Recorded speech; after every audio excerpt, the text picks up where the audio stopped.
Ushbu videoda tuzatish qismini ko'rib chiqamiz.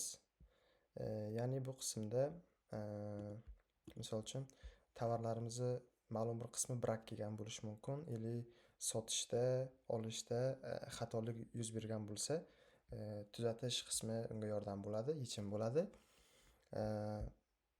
Oldin bir tovarni tanlab olamiz. Misol uchun strapilani qidiramiz. Xo'p, strapil 70-15-60 Muroddan kelgan. Xo'p, 40 ta shtuk bor. Endi 20 tasini biz nimaga chiqaramiz? Brakka chiqarishimiz kerak.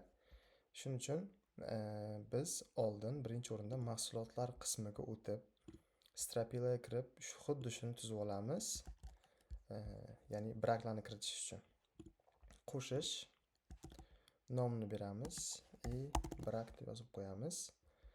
Skladga darhol qo'shamizmi? Yo'q, skladga darhol qo'shmaymiz. Chunki korrektirovka bilan bunga olib o'tamiz. Kreditorni olaymiz. Murod strapilanikida. Xo'p, все. Biz ko'rganingizdek, strapila 70-15-60, ya'ni xuddi shuni brak qismi uchun alohida bitta partiya tuzdik. Endi amaliyot qismiga o'tamiz. Tuzatish qilamiz. Partiyani tanlaymiz.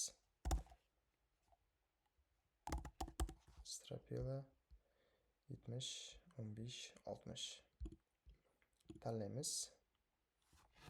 Xo'p, endi 20 ta shtuk.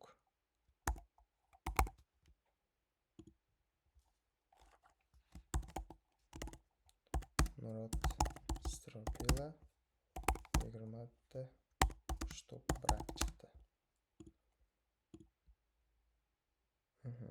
Murod 40. Saqlash.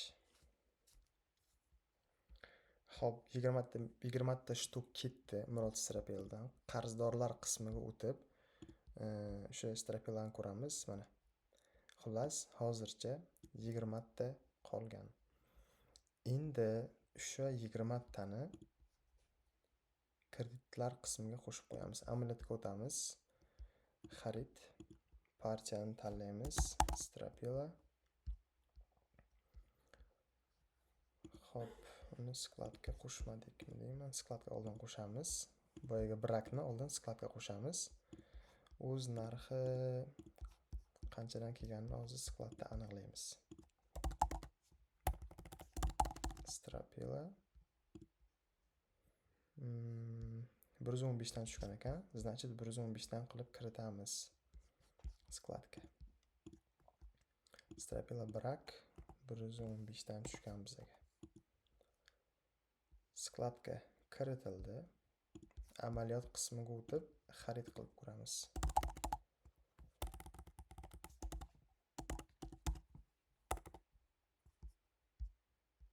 Brak 20 ta shtuk Muroddan 110 so'mdan kelgan deylik.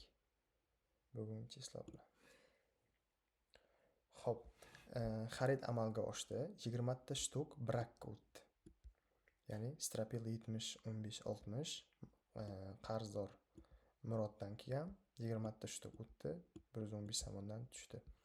Ya'ni 20 ta shtuk oldin ayirib tashaldi va 20 ta shtuk brak qismiga o'tdi. Hozir qarzdorlar qismiga o'tib turib Murod strapilani tekshirsak,